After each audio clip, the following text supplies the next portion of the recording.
মাঝে উপস্থিত হয়েছেন আজকের অনুষ্ঠানের সম্মানিত প্রধান অতিথি নৌবাহিনী প্রধান অ্যাডমিরাল মোহাম্মদ নাজমুল হাসান।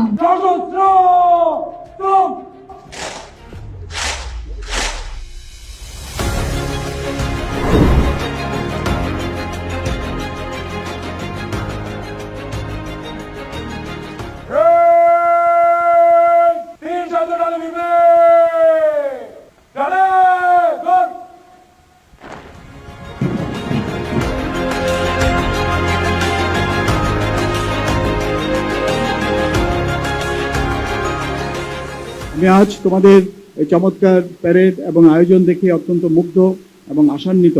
আমি আশা করব তোমরা যে দেশপ্রেম, আত্মনিবেদন ও শৃঙ্খলার শিক্ষা পেয়েছো তা সারা জীবন ধরে রাখবে এবং নিজেদের ব্যক্তিগত, সামাজিক এবং সর্বোপরি দেশের কল্যাণে তা কাজে লাগাবে।